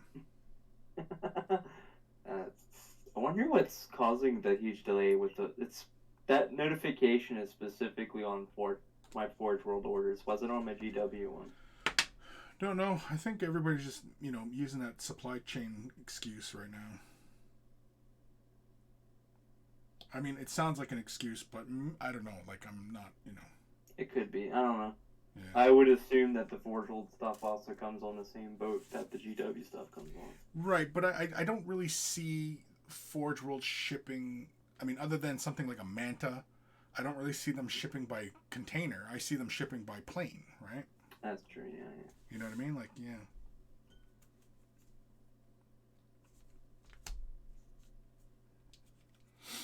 Well, yeah, no, Dragon Knight, typically my Forge World orders are fulfilled within like 2 weeks. It's just, I don't know, there's a disclaimer at the bottom of my order. It says 20 working days will be delivered. So they still have another week before they hit that 20 days. So you're giving them a week, is what you're saying. Yeah. This is business days. I mean, I don't technically know what their business days are, but I assume most people, when they say business days, they mean weekdays, so. Yeah, typically. We will see.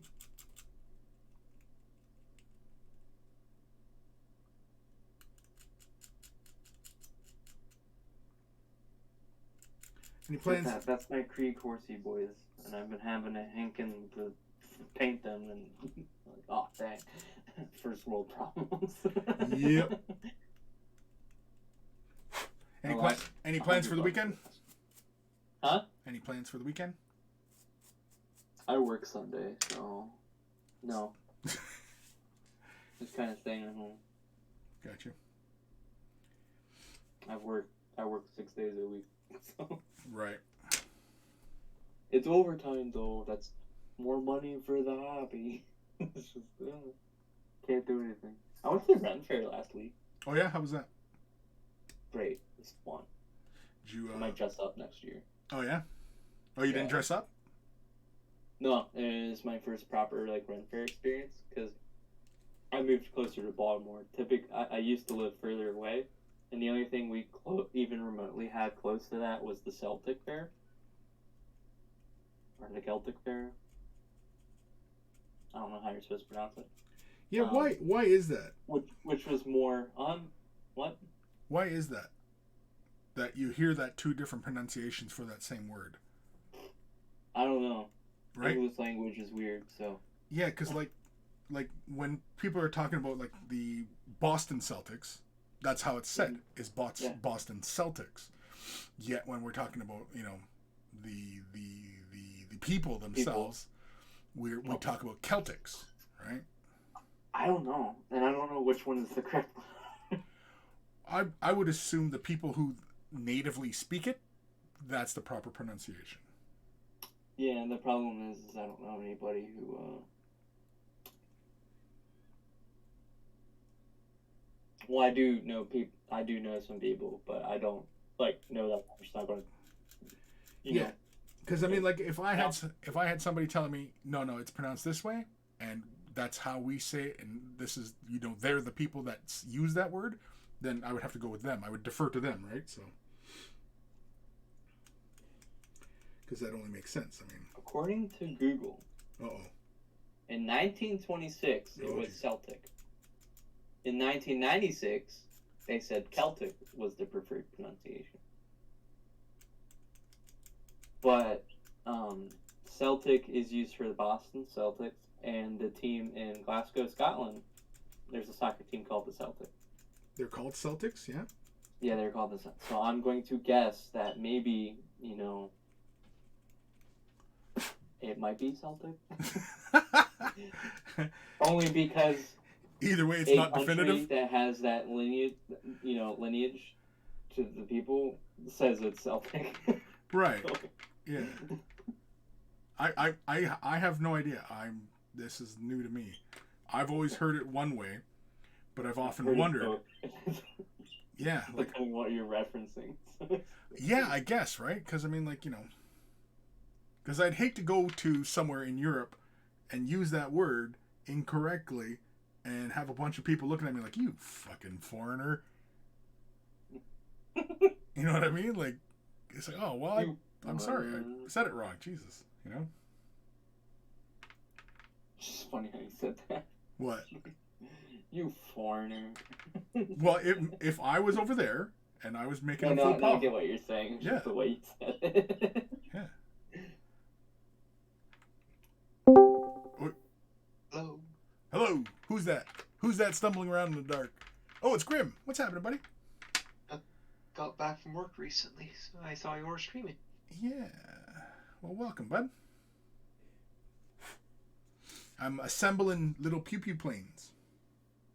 Oh, for Aeronautica? Is that it? Aeronautica, Aeronautica Imperial. Okay. Yeah. I like how I'm questioning it, even though I'm just now staring at the title. I'm like, No, it's Aeronautica Imperialis. That's it. Autoerotic asphyxiation.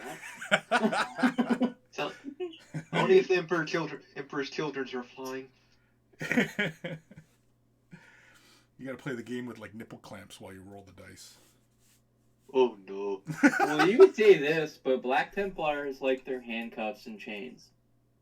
Yeah, that's true. Don't forget their fire. But I guess that's, yeah. I like how Grim pops in and immediately the conversation gets strange. I mean, it could get stranger. Could. It's a Florida man talent. Yeah. Fucking Florida man. Florida man. It's at it again. That sounds like it needs a theme song. Florida man. Florida man. I think I'm scoring the right part. Yeah. Alright, since we're building Space Marine planes, do you think Yes.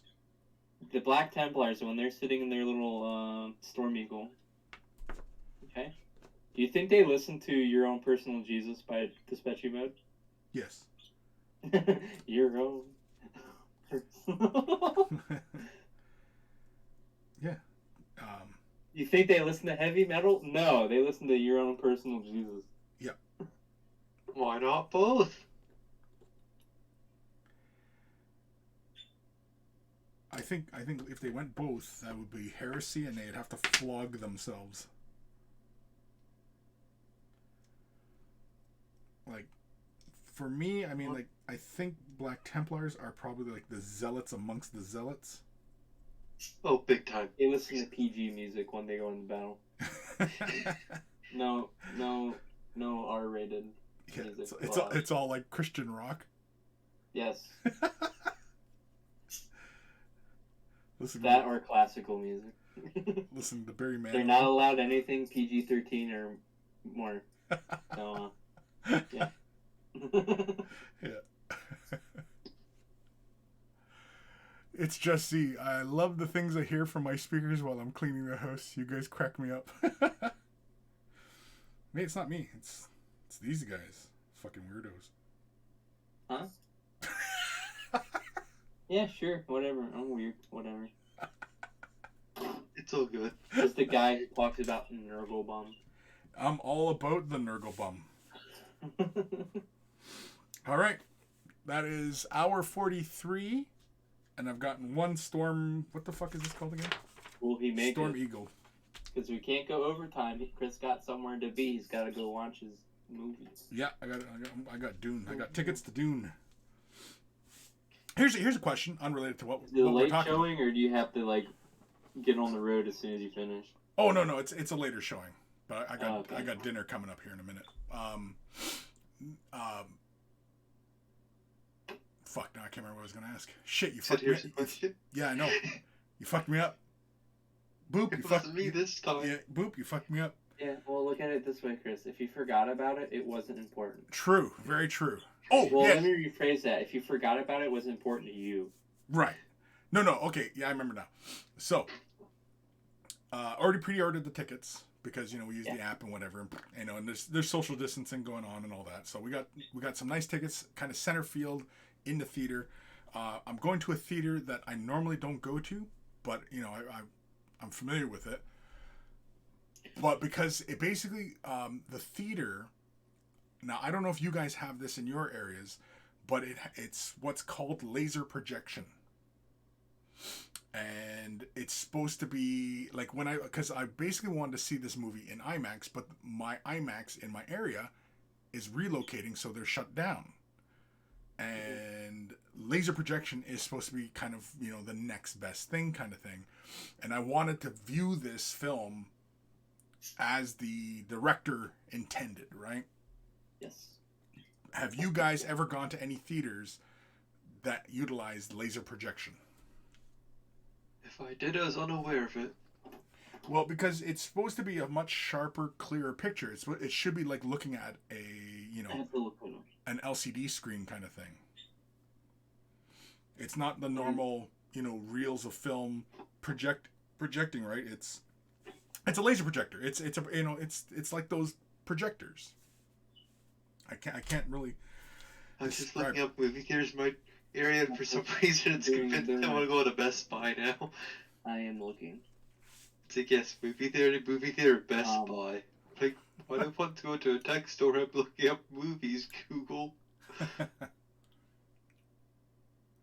Yeah, I was just curious if you guys had any experience with it. Not that I know of. No? Okay. I am checking right now. Oh, man. Because the thing is that the theater arrangement, like the seats, typically are very boxy. Okay, I have seen a laser movie. Oh yeah, okay. Okay, I saw Midway, so that was like a year ago maybe. I think yeah. Now did you notice a significant difference in quality, or you didn't even really notice? Considering I haven't seen the movie not laser. So yeah, you didn't really care to notice. Now, are you a connoisseur of quality of film like that? No. No? I wouldn't say a connoisseur, just vaguely interested.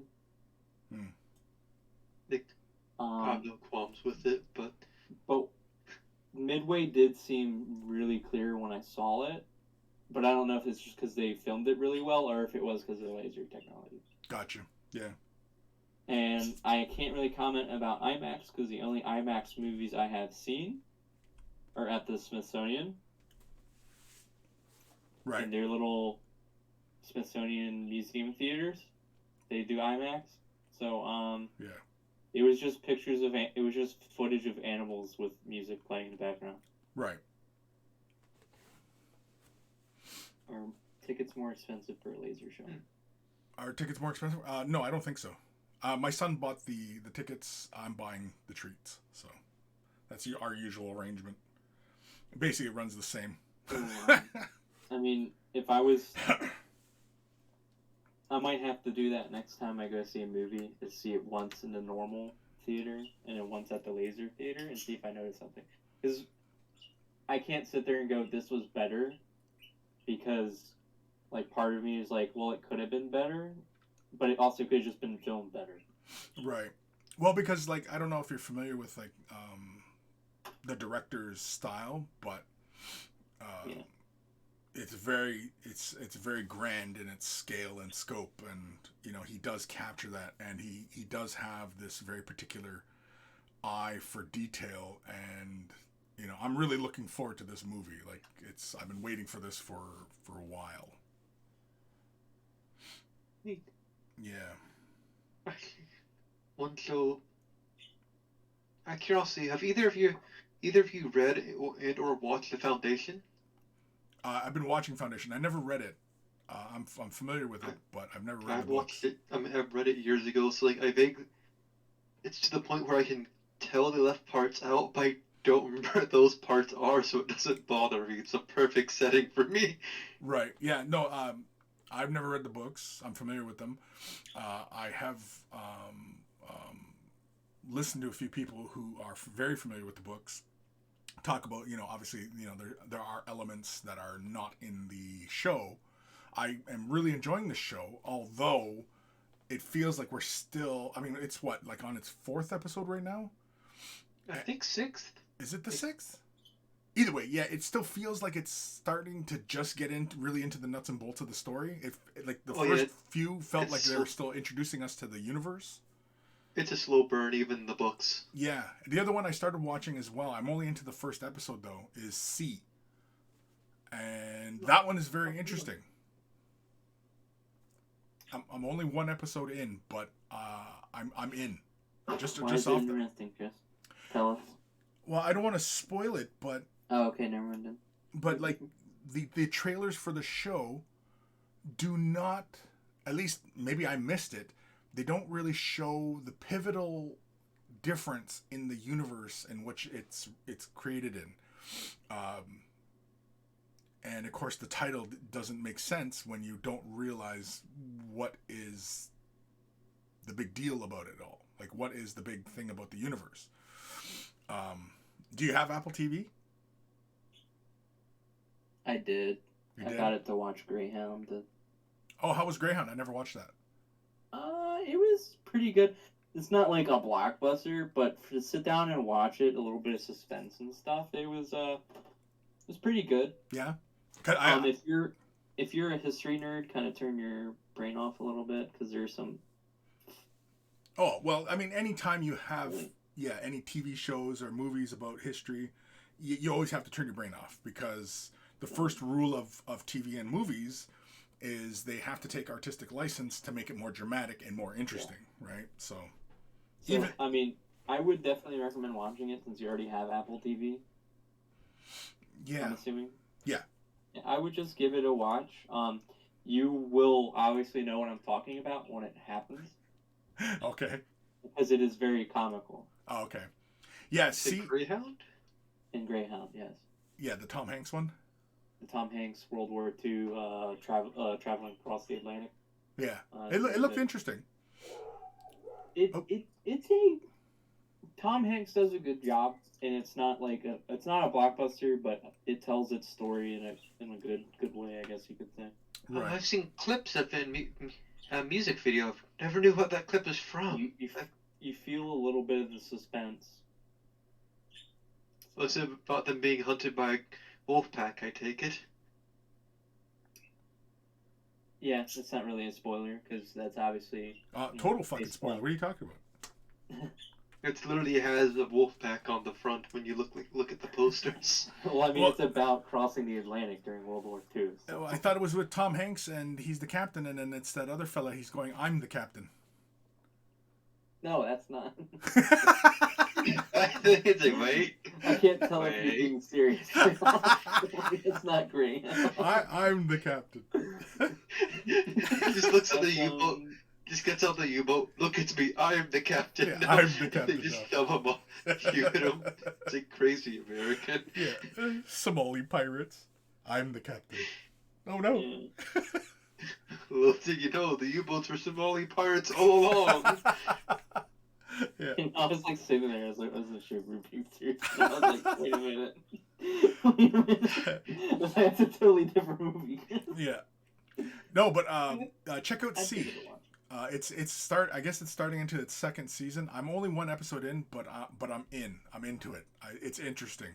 The concept alone is very interesting, and it feels like, they really kind of got into the right kind of headspace for what the predicament is for the humans. And it's supposed to be like, it's not really much of a spoiler, but it's in the future. You can kind of tell from the trailers that it's like a post-apocalyptic type of future. And yeah, it's interesting. Although the trailers do not indicate this main idea of this universe that they're in. But yeah, I'll leave it at that. It's interesting though. So far. Aquaman fella. I like him. Yeah, Aquaman. He's doing Aquaman things. Jason Momoa. Yeah, he's Aquaman. But Aquaman's doing Aquaman things. And it's interesting. It's good so far. I'm only one episode in, but I'm in. Chris, if I recall correctly, you like beating up them Nazis, so you might want to give Nazis. a watch. Yeah. Oh yeah. It's not an incredibly long movie either. So. Oh no. Yeah, I'm all about killing Nazis. And I want my 100 scalps. Another great You have movie. a friend named the Bear? Yeah. But, Alrighty. Well, I'm not gonna get into another flyer because we're only got He wants to eat before the movie. Yeah. Well, my movie's not till much later though, but yeah, it's a late show, So, but I'm excited. Finally getting to watch this movie. And apparently all the reviews for this film are it's a masterpiece apparently. So I just haven't been in the movie mood because I didn't go see the new James Bond, and then the new James Bond. I'm a James Bond fan. I was not that fired up to see this latest installment. I kept forgetting it existed. Yeah. Then I kept seeing articles. I'm like, wait, there's a James Bond movie? Oh yeah, it's out. Yeah. Oh, okay. Yeah. I wasn't very fired up about it either. I just, I don't know. I don't know what it is. It just does not pique my interest. Not that I'm tired of Daniel Craig or, I don't know. It's just, yeah.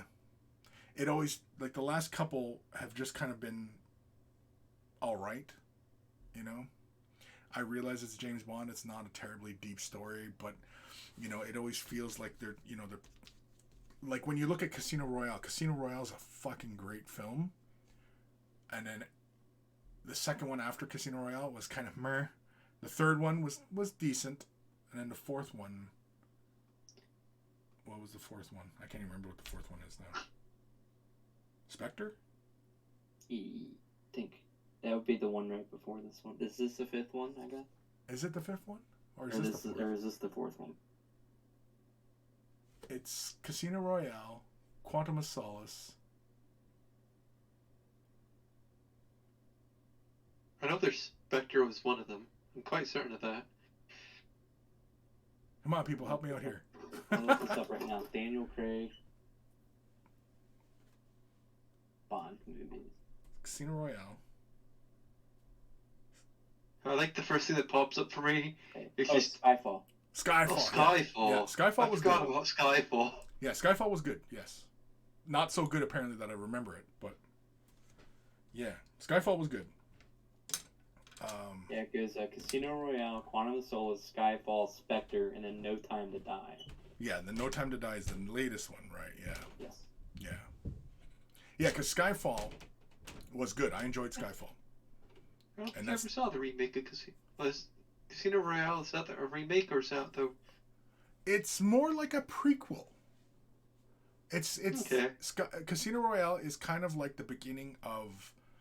It stays true to the lore of James Bond, but you could basically start all of James Bond over again, because basically with Spectre and everything like that, it's building to Dr. No and everything. Yep. Right? So, yeah, basically Casino Royale, because Casino Royale, right, is the first story, as far as the books are concerned, I'm pretty sure.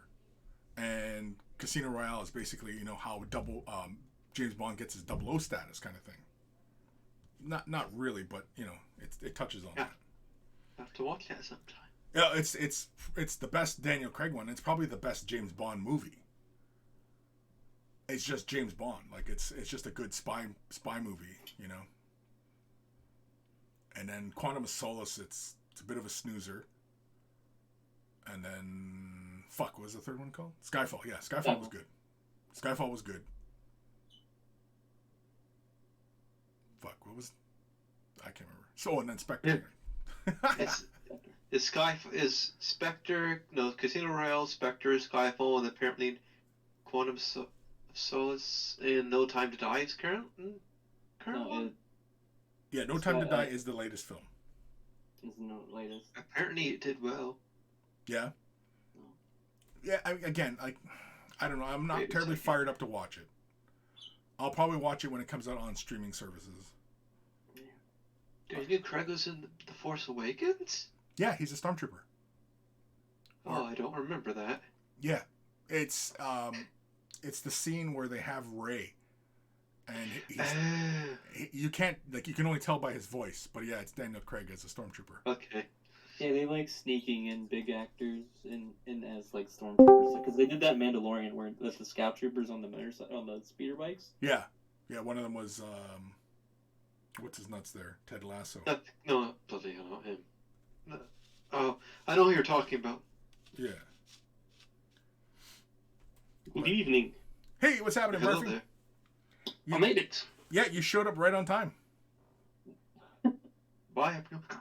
But no. Everybody knows in war is the element of surprise.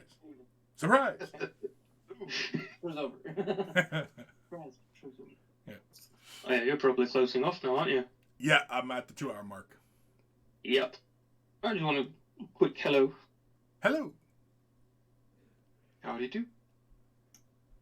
Oh, This Just- just ends just up done being with the one of D&D those game. streams where we drag Chris on for another hour. No, fuck that. I'm gonna go eat.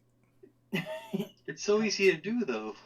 I We've know. done it so many times before. Okay, well, if you bring up something interesting, well, then yes, I'll talk about it. But if you don't, well, then I'm checking You out. guys are boring. Basically what Chris said. Entertain me or I get food. Got it. I mean, I could mute my mic and you guys could talk amongst yourselves. Of course. taking over. Although that seems very dangerous to just leave you guys Yeah, just a unattended. show where The Chris things hands that over everything to the monkeys for like we'd an have to hour. make sure Matt would show up because he'd do something. Yeah, Matt would definitely get me barred. It's like, oh, he's gone. Nope. Yeah. In fact, we probably shouldn't mention his name too many times. He'll show up. I'm gonna look in the mirror, spin around, and say Matt 3 times. Matt. Yeah. No. Say sailboat. Sailboat. Yeah. And then Matt will appear. Or sail power. Yeah. Remember last time we were joking around about that? He actually did appear. Yeah, I know. I was like,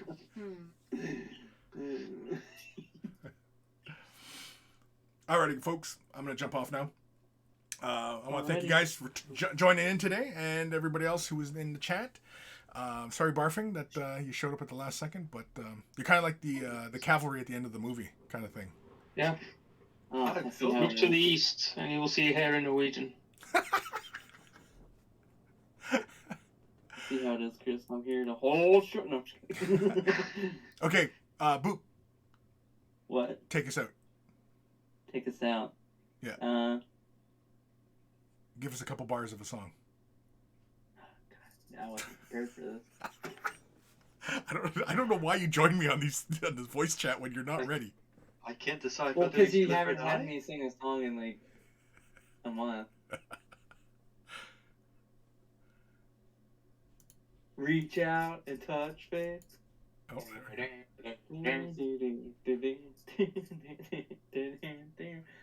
Oh, this song has a lot of. you sound like a guy who on camera and behind the camera is a guy in a mask with an AK-47. Jesus. That's what you sound like. You know, like in the hostage scenarios. Your own personal Jesus. Perfect. Someone who. Perfect. Good fun. Have good. Yeah, I can't. Yeah. Put me on the spot. So it was Grim that left. Alrighty, dudes. I'll talk to you guys later.